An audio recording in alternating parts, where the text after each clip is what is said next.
No. Here we go. Yes. Oh, there you go.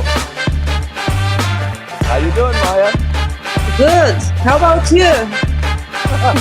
I'm not wet yet. No. Still on board, right? No, I'm off board. Oh. Here we go. Yes. Good morning, Timothy, and Good morning, Maya. good morning to everybody watching us on YouTube, Facebook, LinkedIn, listening to us in Clubhouse. It's a pleasure to have you with you. Oh no, with us. Sorry. This morning, April the 27th, which is actually the beginning of the Golden Week. And we are once again here with Timothy Langley, the CEO of Langley Squire, the longest standing government relations and public policy analysis consultancy firm here in Tokyo. On the first weekend, actually, of the Golden Week this year. This is the 27th of April once again, and we are in the 220th episode of Japanese Politics One-on-One. Timothy. Thank you very much, Maya. Good morning, everybody, and thank you once again for joining us. I am reporting from the port of Habu on the island of Oshima. Oshima is a large island you can sometimes see from downtown Tokyo on a good day. It is the first of 7 islands in the Izu chain. And as you said, Maya, today is the first day of Golden Week. We set sail on the good ship Grimm's, which is behind me now.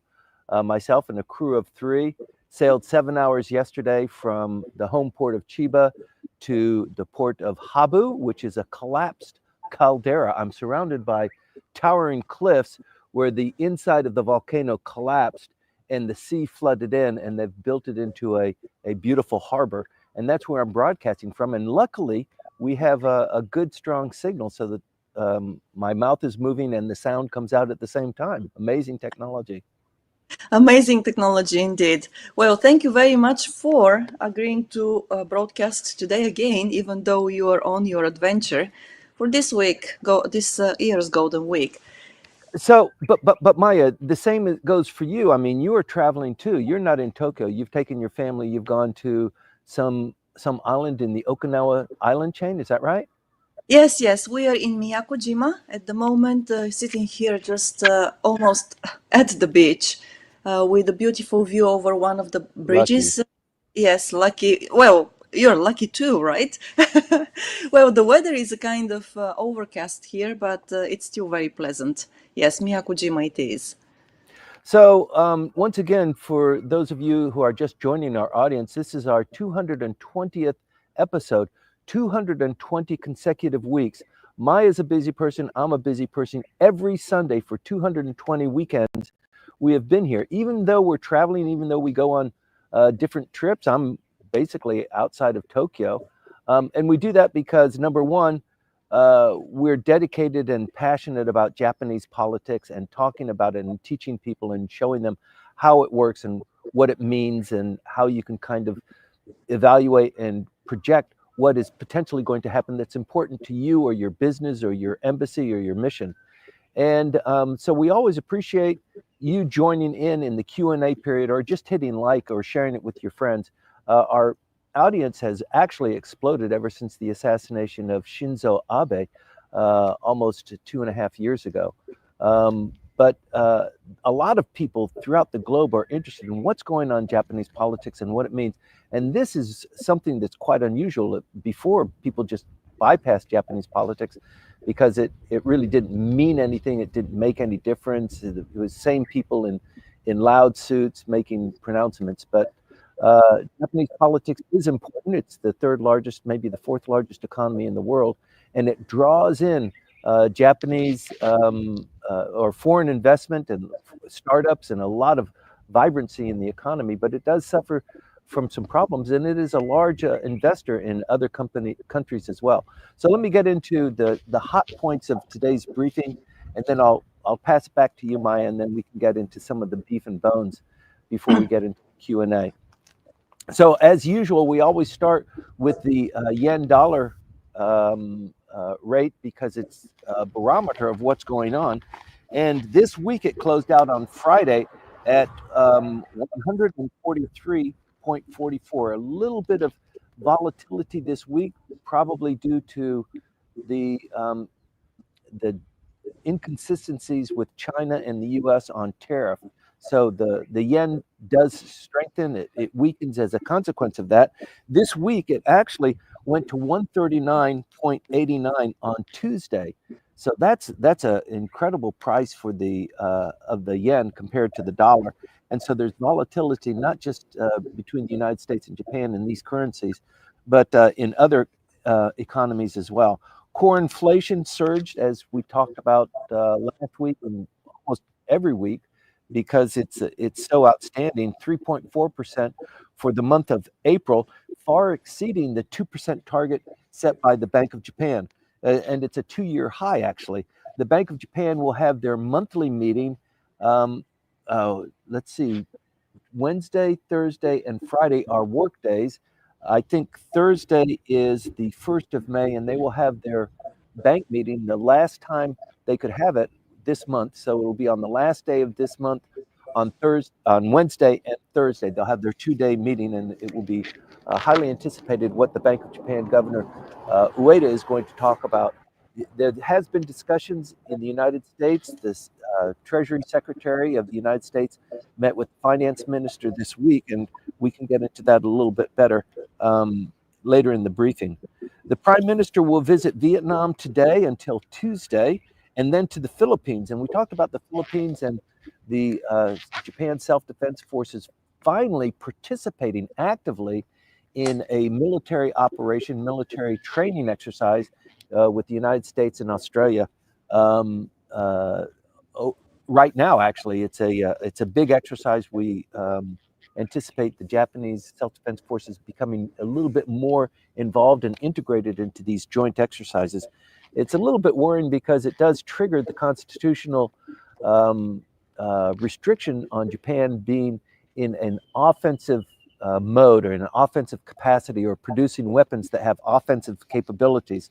And we've seen this slow march towards building maybe a defense industrial capacity in Japan. They need revenue, they have technology, they're wonderful in production, but the Constitution restricts them from selling arms of an offensive nature. And that constitutional restriction has come under discussion yet again this week. The Prime Minister talked about a constitutional revision, and also Sanai Takaichi was also mentioning constitutional revision as she's beginning to make a little bit more of a prominent position for herself. She wants to become Prime Minister, and with the current state of Mr. Ishiba looking not so strong, she's trying to put herself in that position when the decision comes to change prime ministers or to change maybe just the president of the LDP. As a first step, she will be a top contender, and she is beginning to make a little bit of noise there. Last week, the Dutch Prime Minister visited on a state visit. Dick Schultz visited the Prime Minister in his residence. This is significant. Many people don't know this, but the Netherlands is the 4th largest recipient of Japan foreign direct investment, and they are celebrating their 425th anniversary of diplomatic relations. Is that just astounding? This all started with the Dutch East India Company, and if you watch the movie Shogun, Dejima was the island where the foreigners could train the Dutch and the Portuguese and the Spanish, but they were restricted to Dejima. And this was the only port that this is where the Dutch first came to trade with Japan, and they established this relationship.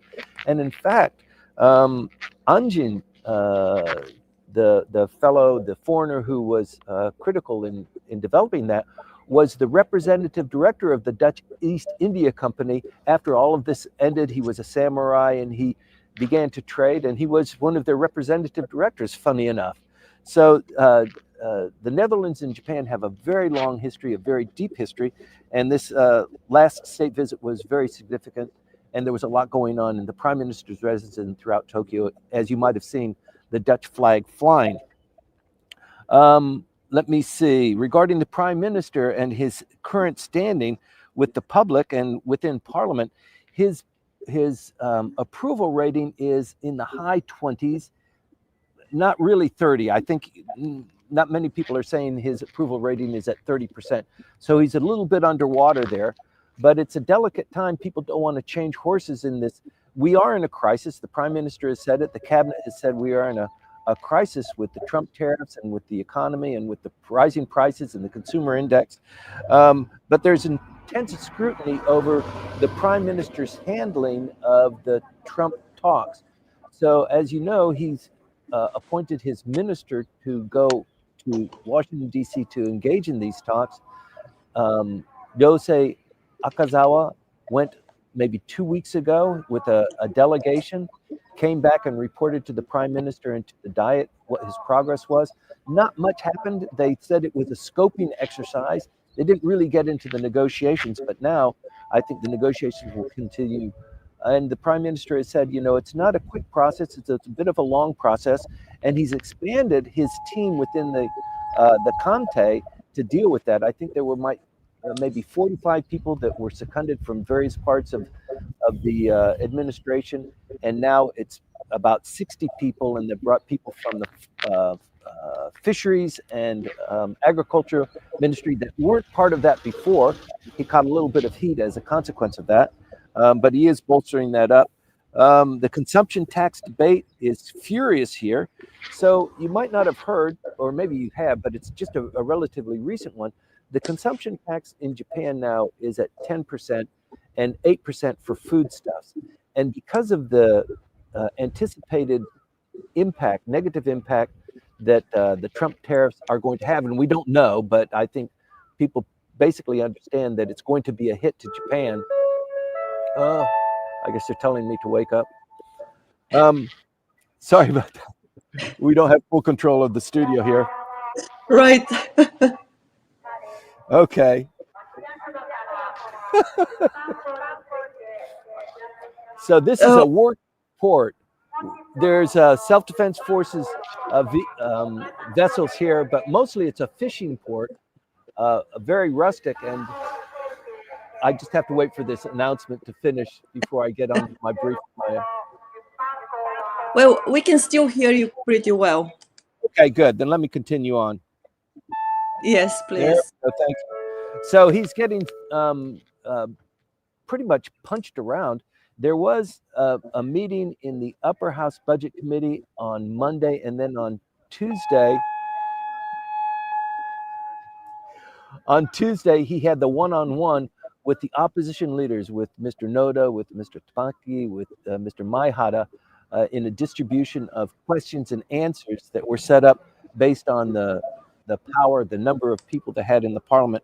And the Constitutional Democratic Party leader, Mr. Noda, who once was prime minister, you remember, and who was prime minister when they initiated or an increase to the consumption tax. And as a consequence of that, maybe as a helpful consequence of that, they lost power. So the consumption tax is a huge deal here. And the amount of energy and effort that it takes the finance ministry and the government to install a consumption tax is so time consuming and so delicate. To give that up it just must be so hard to accept. But because of all of this, the discussions right now in the parliament are, let's drop that consumption tax, the 10% for goods and services and the 8% for foodstuffs. Let's drop that down to 5%, or maybe to 0 for foodstuffs. Or how are we going to encourage the economy to go forward and the consumers to be somewhat happy with their lives? I mean, inflation is out of control, 3.4%, and the Bank of Japan has been striving for 2%. They've never hit that. So there's a lot of pressure for the government to do something to lower the consumption tax, to give people a handout, or to maybe have a different kind of tax structure. And the opposition party is saying, yes, we want people to have more money, but you're doing it because you want to win this election that's going to happen in less than 3 months. So there's a lot of controversy going on there. It's taking and generating a lot of victims and heat. So Mr. Noda says that with the current state of the prime minister, it's probably not a good idea to change horses. I'll hold back. I'm not going to sign or endorse or encourage the discussion about a no confidence motion with this prime minister. Let's just see how the negotiations with Trump goes and how the economy goes. But actually, we're passing that point of no return, that you can't really kick out and instill a new leader and have a beneficial impact in the election that's so close at hand. So he would have to really make a mistake or some sort of scandal for it to happen. But I think that pregnant time to change leaders has pretty much eclipsed, and Mr. Noda admits the same. And also, I think there's something to be said with, if you've got somebody like that, let's keep that person in place, because it's going to be easier for us to collect the votes when it comes time for the election in the upper house. I don't want to get too far into the weeds yet. Let me turn it back over to you. But those are the hot things that are going on right now in Japanese politics. Let's get into the details after a word from our sponsor. Yeah, thank you for that, Timothy. And yes, a word for our sponsor. And the first one of them is Kanchu. You also know that they go by the name Kanchu.com online. Right. That's how they are known. And you can find them, of course, online. They're based in Yokohama. And you can talk also with James Howell if you have any ideas or projects in the areas of billing, buying and selling real estate in Yokohama, real estate investment, property management. You can also connect with James through the description, the contact details in the description of the YouTube video. And please do not hesitate to reach out to him. He speaks English, his colleagues speak Japanese, so please do not worry about your language ability if your Japanese is not at a well advanced level yet. And James, of course, will be happy to talk with you, his colleagues as well. Reach out to him and talk with him. And Timothy, now let's go back into the details of the events that happened during the last week. There have been a lot of developments before the Golden Week, so let's move straight into that. Thank you very much, Maya. And once again, thank you everybody for joining us. So what we do in this briefing is we try and give you the general lay of the land, not get too deep into the weeds, but let you know what's going on in Japanese politics. And then we open it up for a Q&A. And that's where we really generate a lot of good feedback and a kind of an analysis of issues that are important to you. So as we go through this briefing, if you have a question or an issue, or if you know something a little bit more deeply than what I'm reporting here, go ahead and add that comment and send it to Maya, and we'll try and deal with that before we sign off. We'll probably sign off in about maybe 35 or 40 minutes from here. But the current standing of the prime minister is not so great. As you know, he's a little bit underwater. And since this democracy here in Japan, it's a parliamentary democracy, so people don't directly vote for who the leader is. The prime minister is elected by the members of the parliament. The parliament actually selects the prime minister, and the prime minister generally, the candidate for prime minister generally, is the leader of the political party. And since the LDP is the largest political party, whoever is president of the LDP is generally the one who becomes becomes prime minister, because they hold, it's not 50% of the vote, but the plurality of the vote, even if the opposition party is relatively strong. What we have right now is a weakened LDP in the lower house. In the upper house, they have a bit of a majority because they have this coalition with Komeito.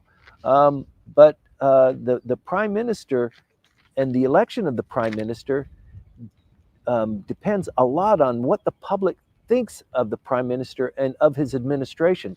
And these polls are incredibly important, and they're kind of the barometer that people look at. We look at the yen-dollar exchange as one of the barometers, but also the polls of how people are evaluating different situations. So current and other politicians are watching that now too. So if their constituency is saying, the prices are so high and why can't you do anything about that, that generally filters up and becomes something of a consensus opinion. So polls are really important, and they tell us a lot.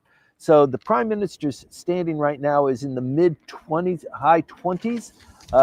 It is holding somewhat steady. He had a little bit of a boost this last week. He was in the hot chair, so on television, addressing concerns by the budget committee and also by the opposition parties.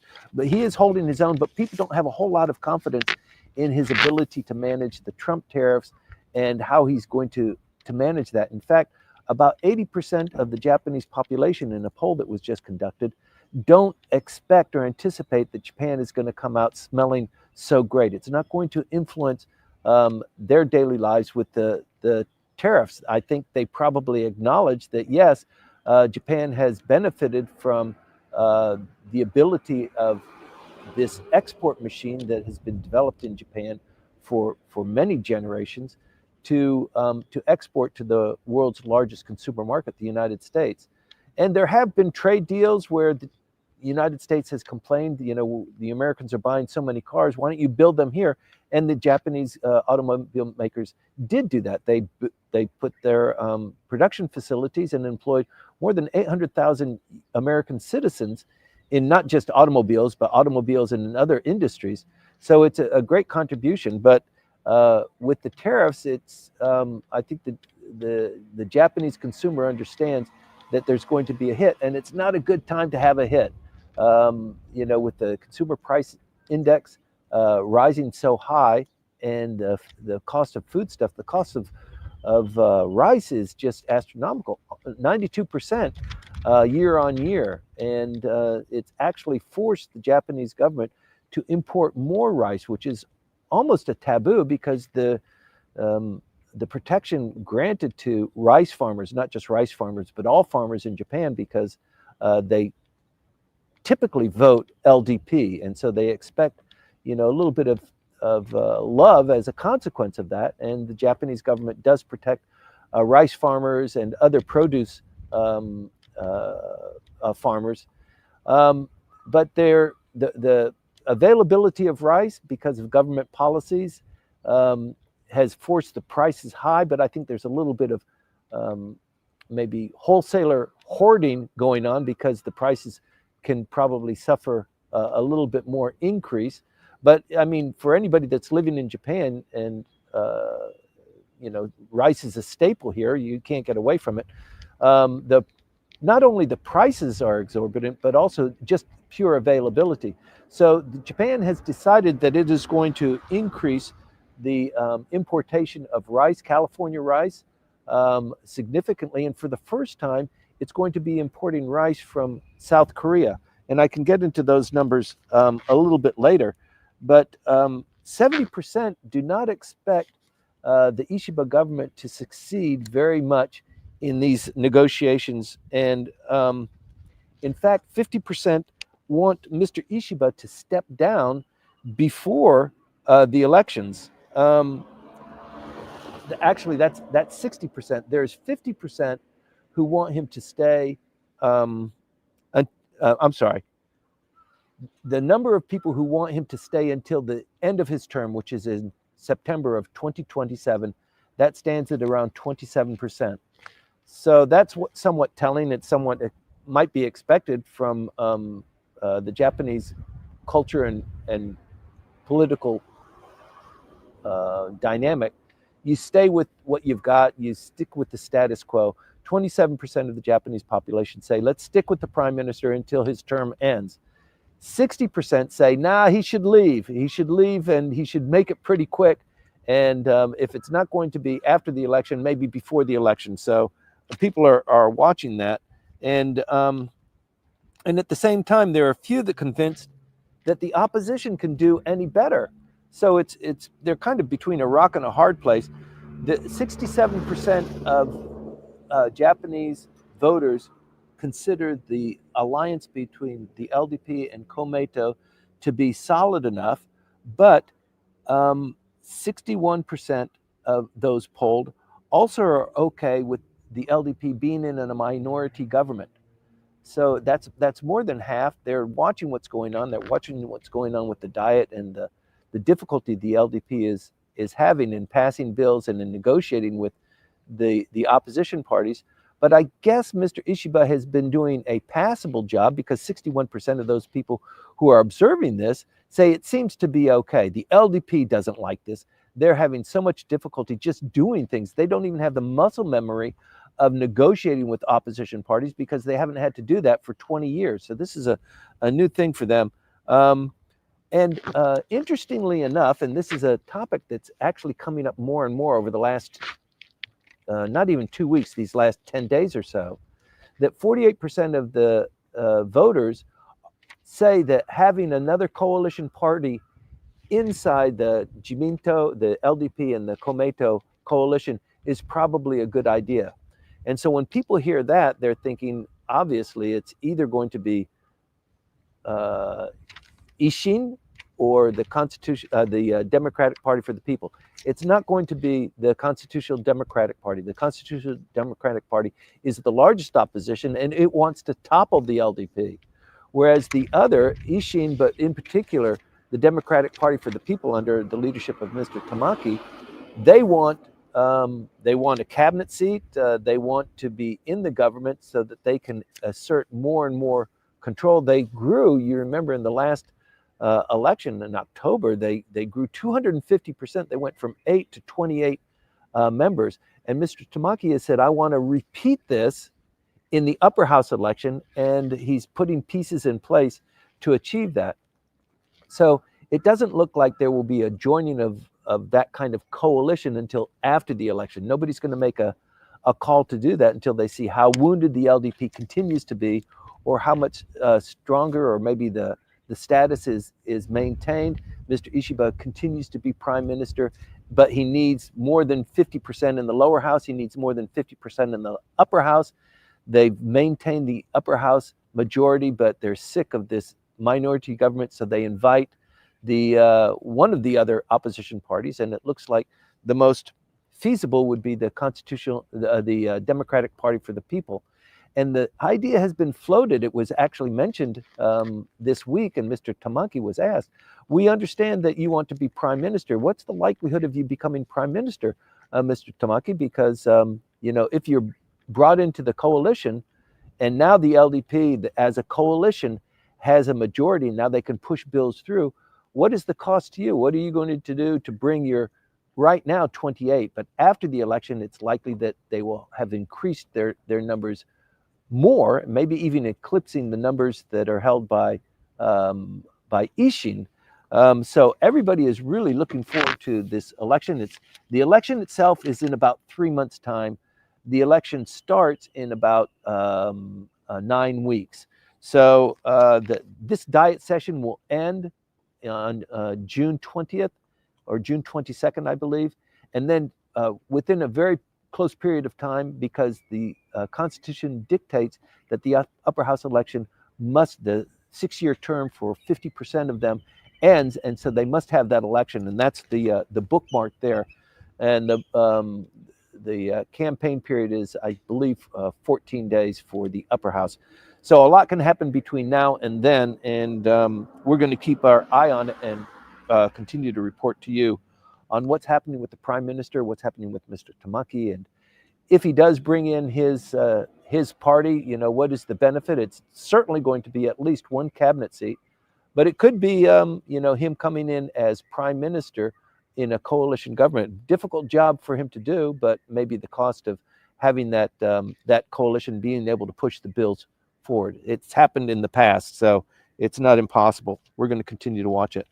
In moving on with other news on this scoping, Mr. Akazawa returned. He reported to the prime minister. He reported to the Diet on his negotiations with the Trump administration. Surprisingly enough, his delegation arrived, I believe it was on a Wednesday, and as they departed the plane, they heard that the president of the United States would be welcoming them at the White House. So he had a 50-minute meeting with the president, he and his delegation, a little bit of chit-chat and talking, that sort of thing. Mr. Trump gave him a Make America Great Again hat. He put it on and, hammed for the photographs and caught a lot of heat for that back in Tokyo, but it was I think a polite and friendly gesture. And then he went and had a 70-minute meeting with the Treasury Secretary, with the USTR, with the Commerce Secretary.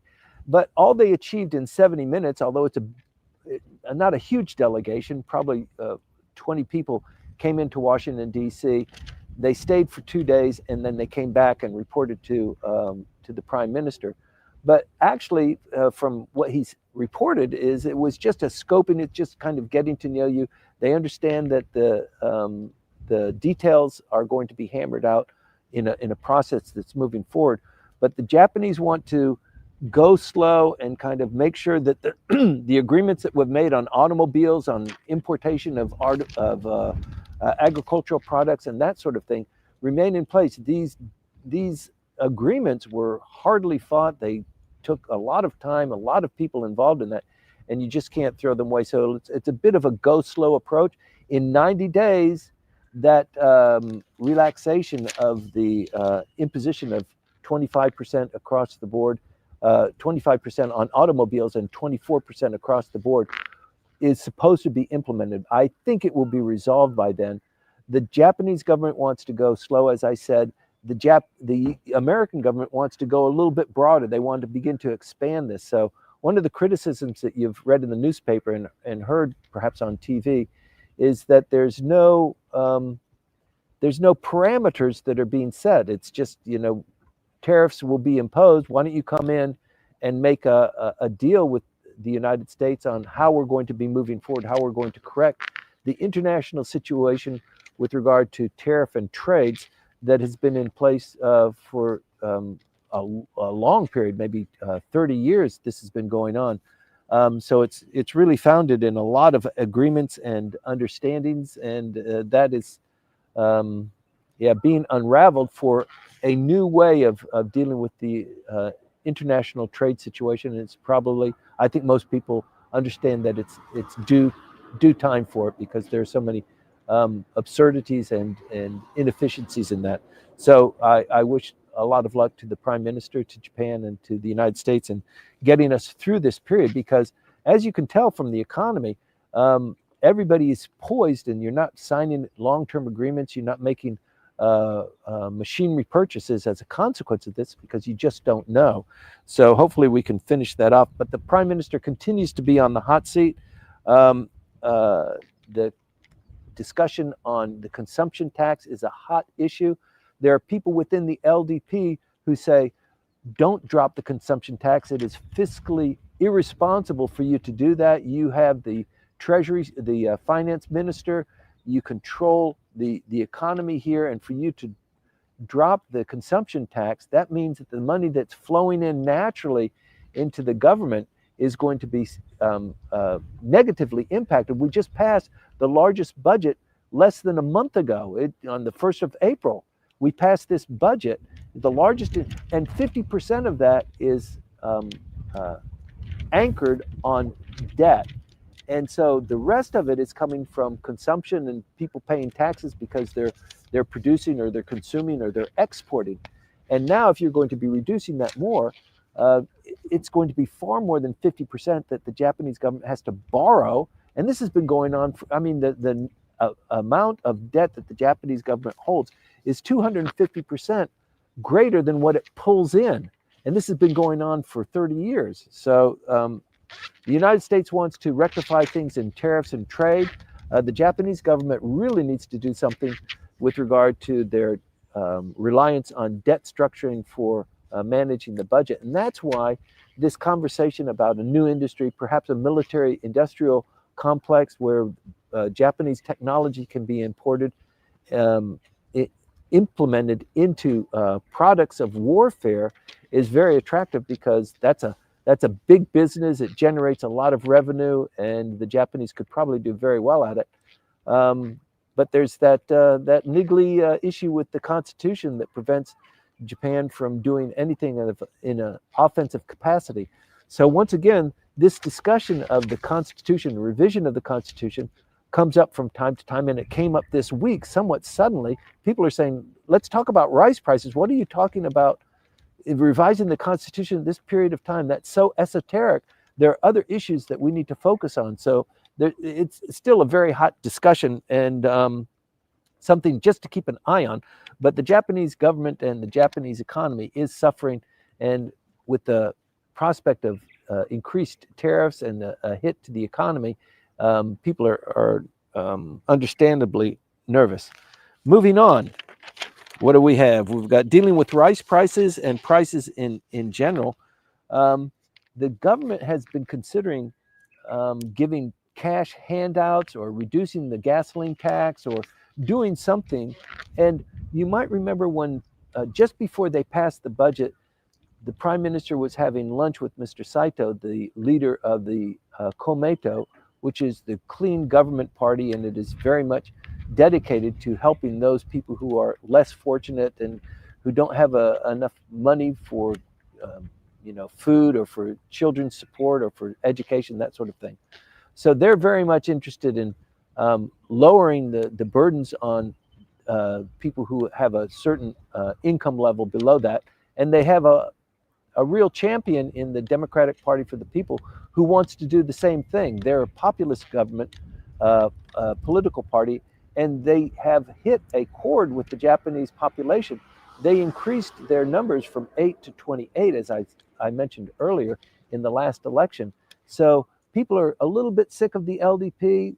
Komeito doesn't really fit their flavor, but the Democratic Party for the People does seem to be LDP light. They are conservative on certain issues. They're a little bit more liberal in other issues, kind of very close to Komeito. So they seem to be the pick if the LDP is going to have a coalition partner, that it would most likely be the Democratic Party for the People. And the Democratic Party for the People and Komeito are having their own discussions about the consumption tax, about rice prices, about gasoline taxes.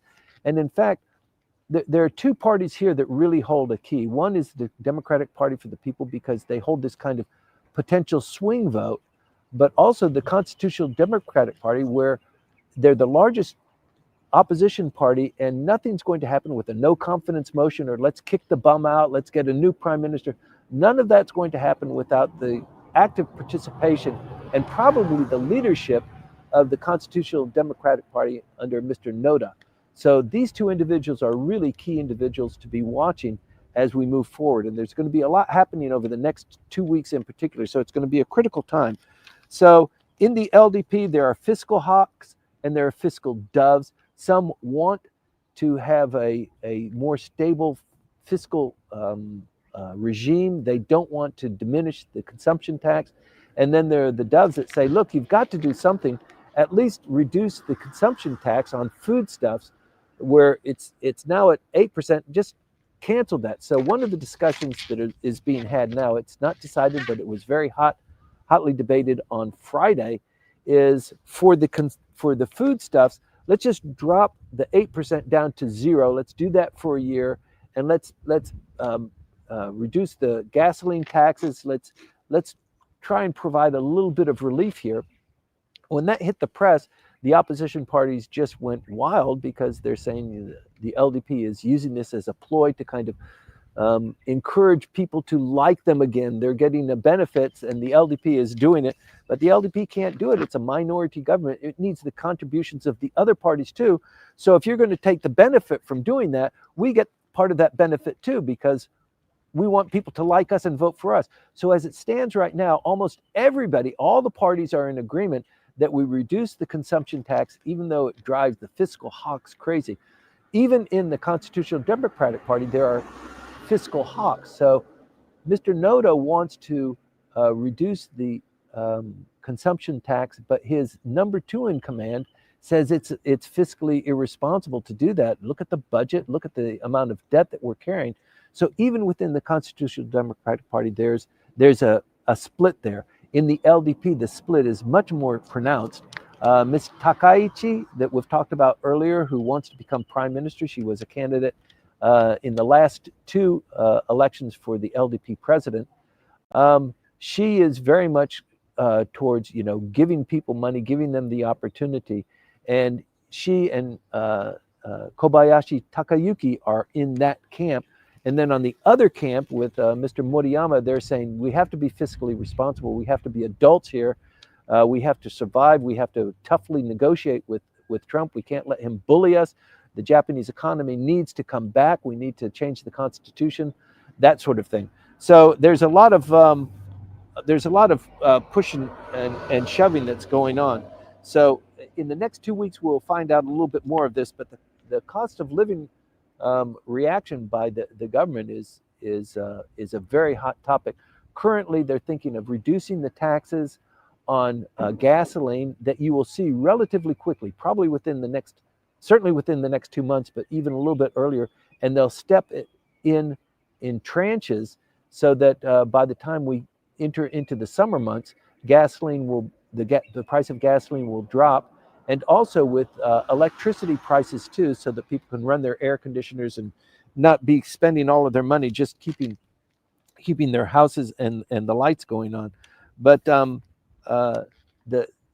the various parties have different positions on each of these issues, and everybody's angling for the upper house election, which, like I said, is 9 weeks away. Rice prices doubled year on year, 92.1% so far right now, and that's the highest pace since 1971. So the United States is an exporter of rice. It is going to go from 350,000 tons of rice per year going into Japan. It's going to be increased from 350,000 tons to 410,000 tons. So that's something that's recently come up to put more supply into the stream of commerce, so that the prices come down. And like I said earlier in the briefing, the Japanese government has also encouraged the importers to bring in South Korean rice. This is something very unusual compared to the United States, that has been exporting 350,000 tons per year under a raft of agreements. South Korea will now export to Japan 2 tons. So, but it is newsworthy. But comparatively, it's something that kind of shakes your sensibilities. They will be going from 2 tons to 20 tons in the very near future. So the Japanese government is hot on the heels of trying to supply more product so that the prices come down. So who knows how that's going to shake out. But it is a very delicate time right now. So I appreciate you continuing to watch us no matter where we are broadcasting from every week on Sunday, because there's always something going on. Finally, Maya, the lower house passed legislation for AI development. We see this every once in a while where legislation comes up on some new hot product, new topic. This is the latest one. The Prime Minister has decided he's going to set up a task force that he's going to be the chair of. They're going to meet regularly.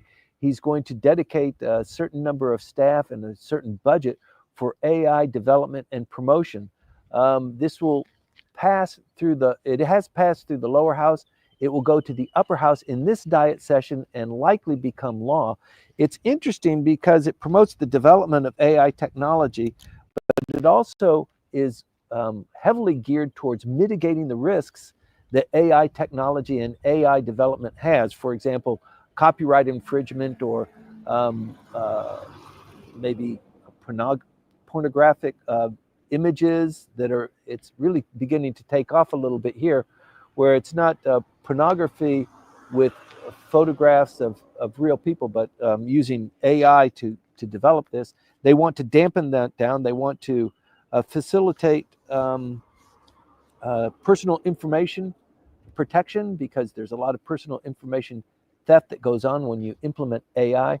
The general population is not that familiar with the breaches to the security, and also the way phishing is done, so that you get people's personal information either directly or through various companies. And they want to facilitate, they want to diminish inappropriate ways that AI technology can be used. So typically what happens in Japan is they have a good idea, and then they wrap it up in reams and reams of regulations, so that anybody that really wants to be involved, they've already got to deal with the regulations, and it becomes less exciting and less promising as a revenue vehicle. But at least the government is coming to terms with that I don't expect there's going to be a lot of movement initially, but I think the LDP wanted to be out front and at least have legislation for AI development, and also for the Japanese industry to begin to develop, because they already know they're behind. They're way behind China. They're way behind the United States, but they've acknowledged that this is a technology that can basically change the economy, change the world. They're up to speed on that. But having the technology and the people that are familiar with it, the tax breaks, the business opportunities, not just in Japan, but as an export vehicle too, are one of the issues that the Prime Minister talked about just this last week. With that, I'd like to wrap it up and go into our Q&A session. Once again, thank you everybody for joining us, and please continue to join us every Sunday when we go from 8:20, no matter where we are, to talk about what's going on in Japanese politics that's important to you. Thank you, Timothy. Great. Okay, yes, before we go into the Q&A part of this briefing, I want to say thank you to our other sponsor, and that sponsor is Houze. They are also known as Houze Inc. They can be found online at the URL, the address which is here, houze.co.jp, or through the email address at webmaster@houze.co.jp. They do custom home design and construction. They do commercial building construction projects. So if you are in the middle of any of these or are thinking of any such projects, please reach out. You can talk there with Hana Urushizawa Howell, and you will find her contact details in the description of the video on YouTube. So thank you very much to Houze. Thank you very much to Kanchu. We're going to have one more shout out for them at the end of this briefing, but now it's time for the Q&A session, and I'm starting from the beginning of this briefing. Well, the first question actually that came and I was able to read was from Hiroaki about yes, about rice, and it is rice imported from the US. The question is whether Japan imports any US, that is American rice. And yes, Japan does. I'm sure that there is a lot of information about this. The figures I have at the moment are that in the past fiscal year, which finished on the 31st of March 2025, that was fiscal year 2024, Japan imported 340,000 tons of American rice, and the government is actually thinking of doubling or even going beyond doubling this amount of rice. The rice which was imported last year was tariff-free. We don't know what happened this year, but well, basically, probably there will be some tariffs on it. Hopefully, they will not be very high. So this is the answer to your question, Hiroaki. And Timothy, I'm sorry for keeping you quiet. We have actually, yes, a couple of questions also from Manabe-san. Okay, and this is a comment and then a question about the defense and the industrial military complex as well here in Japan. So the comment is regarding defense cooperation with Southeast Asia. We need to be careful about how we use the self-defense forces and the Japan Coast Guard. Can we assume that at bureaucratic level, the people are being conscious and mindful of domestic public opinion as well?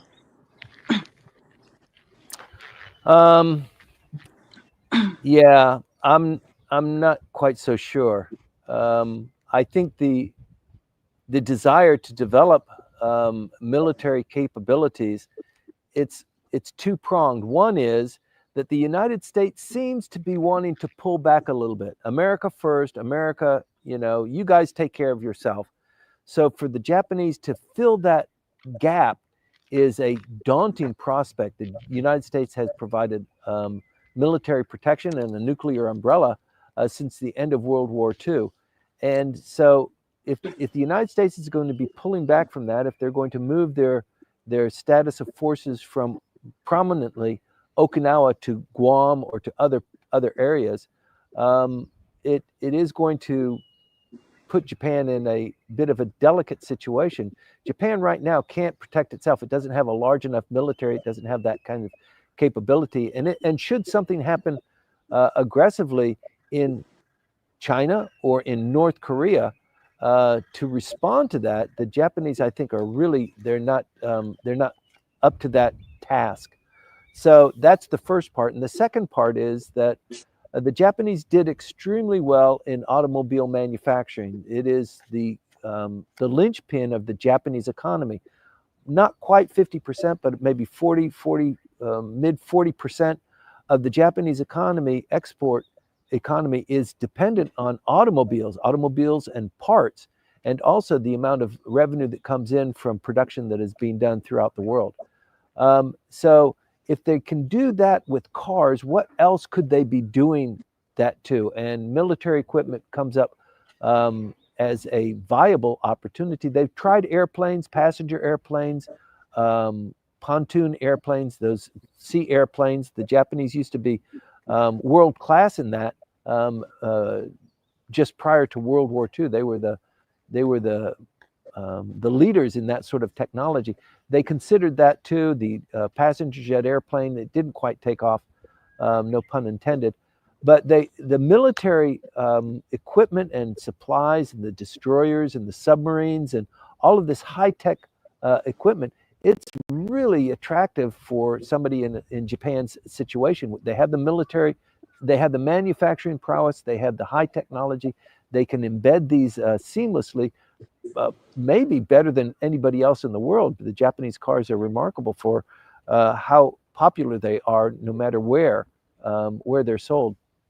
So Sanai Takaichi is in Taipei today and tomorrow on a visit there. She is a proponent of changing the Constitution and being more friendly with Taiwan. So those two kind of mesh a little bit there.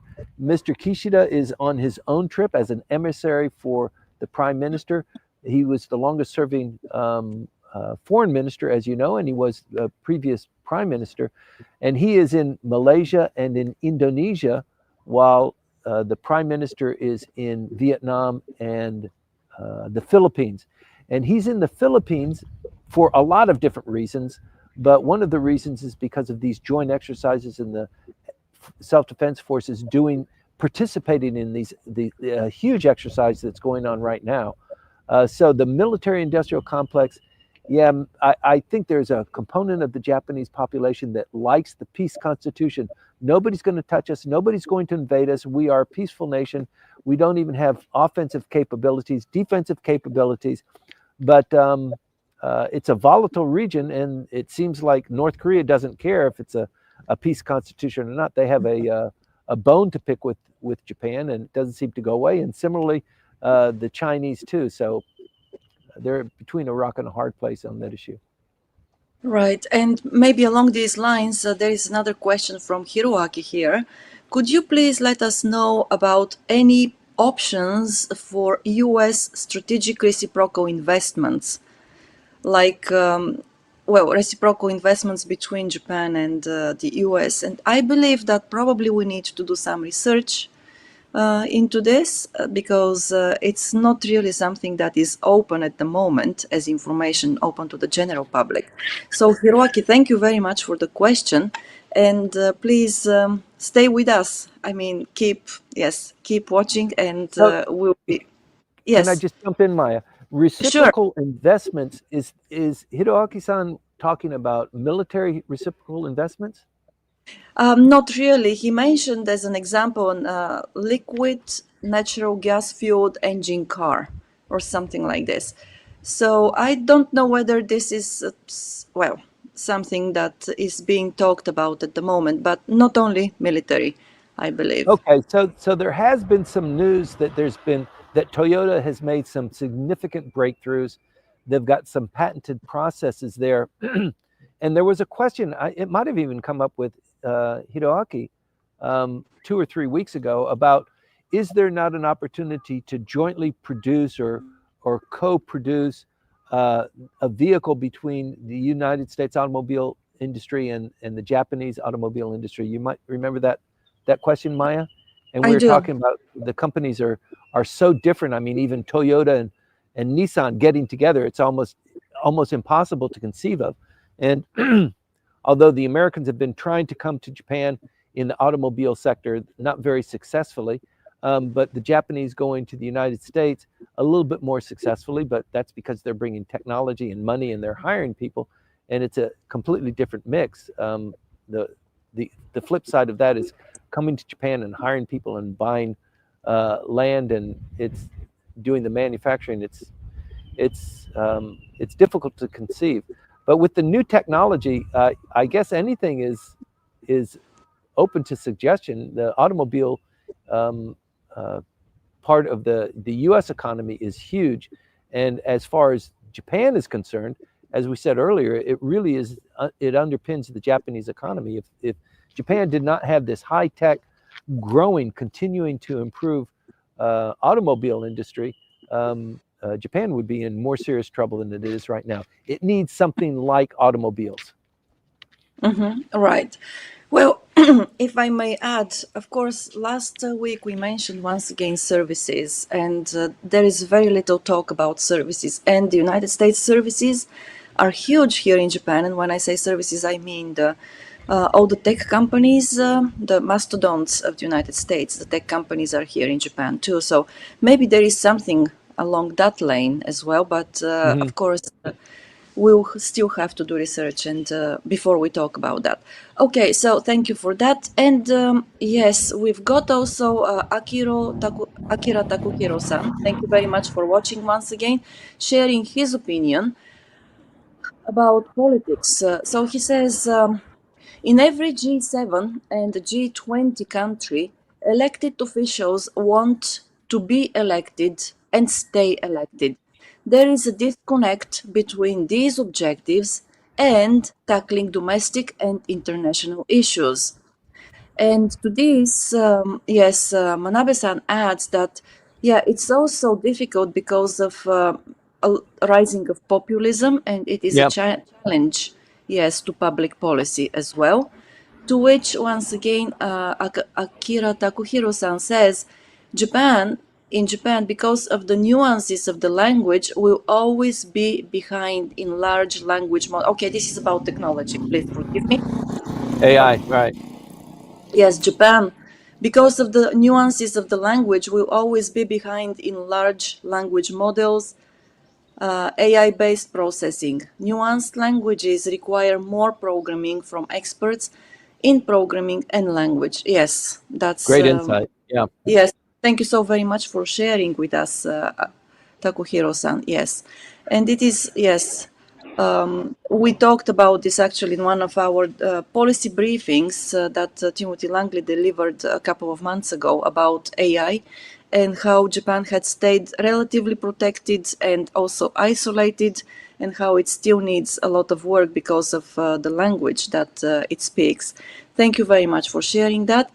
And Timothy, again, if you don't mind me going back to domestic politics, I wanted to ask you, you touched upon this, of course, the candidates, for government members, if I can say so. After the upper house election, you mentioned the CDP, the Constitutional Democratic. You also mentioned the party of Tamaki-san, the Constitutional Party for the People. No, that's the Democratic Party Democratic for Party the for the People. People, right. Yes. And we also have Ishin, and it seems that while, Tamaki-san has openly voiced his, let's say, ambition to become prime minister, it seems that Ishin continues to say that whatever happens, they're not going to join the government. And I wonder what the dynamic there is and what has motivated that stance of Ishin, because they came into the political scene or the stage with such great ambitions, right? Yes, I And did. so now it seems that the party is in remission, if I can say so. We don't talk that much about it, and there aren't so many, let's say, great ambitions among the leaders of Ishin. So why? Why is that? Well, Ishin is a different kind of party. They have their own issues now, and there's also been a history of of joining with the LDP and then being betrayed or being cheated or being, you know, the cards being shuffled or reshuffled. So there's a little bit of history there. There's also a leadership issue. The governor of Osaka is the leader of Ishin, so he's not in the diet. He's not representing the party in the diet. He's running Osaka, and his number two, Mr. Maihara, is representing him and the party in diet dynamics, diet politics, and negotiations and that sort of thing. So it's a little bit of a somewhat fractured. They are dedicated to establishing a stronghold in Osaka and branching out from there. They've done pretty much what they said they were going to do. They dominate politics in Osaka, and their stance, and not everybody is fully firm with it. They have different factions within Ishin as well.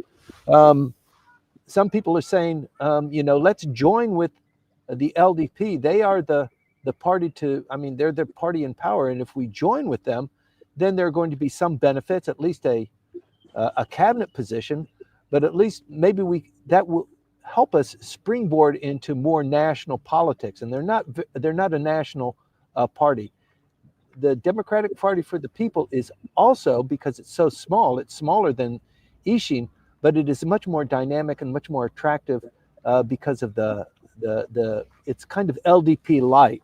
So there's a lot to be, some people say we can become more powerful by amalgamating and facilitating the LDP because they have the largest political power base.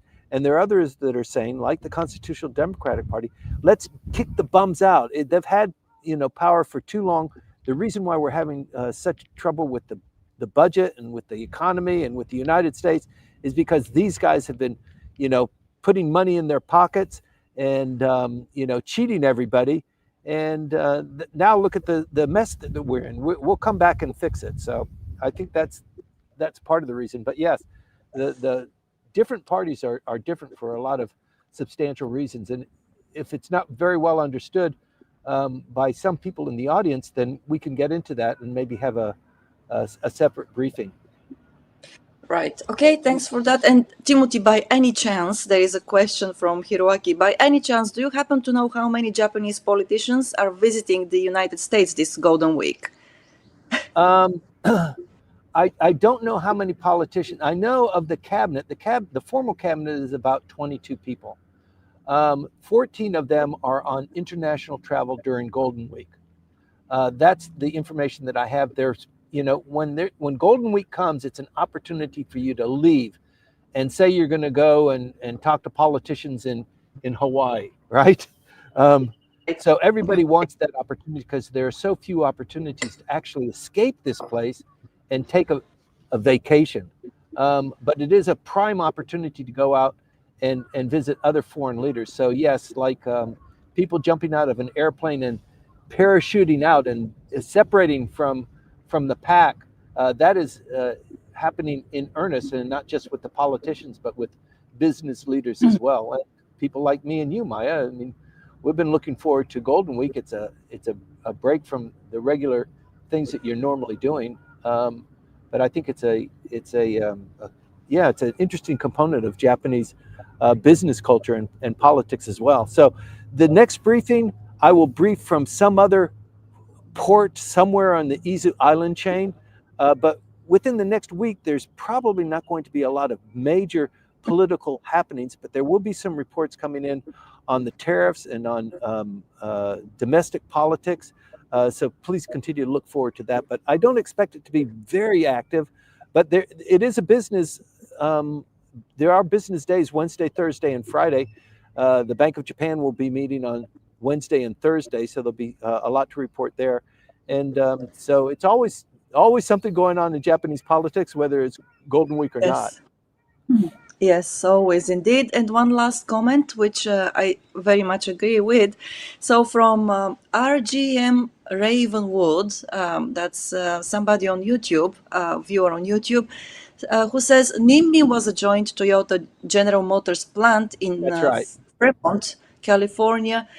That was wildly successful but closed in 2010 due to corporate differences. Yes, and well, this happens more often than we like to acknowledge or we like to think about. And yes, corporate differences are probably one of the major reasons for companies splitting their joint ventures and everything. Thank you for sharing your insight about that and joining us this morning. And with this, Timothy, it looks like we have gone through the questions, through the comments, and thank you very much to everybody. Oh, this is Gregory. Okay, Gregory, thanks very much for, yes, okay, for joining us. Yes, indeed. I'm sorry I didn't recognize you, but with the handle names, it's difficult indeed. Okay, and Timothy, do you want to show everybody the caldera of Yes, let Habuport me. before we? Thank you very much, Maya. So this Yes. is the collapsed caldera that now. Oh, well, okay. We lost Timothy. It seems that he moved a little bit and then we lost the connection. So hopefully he'll come back.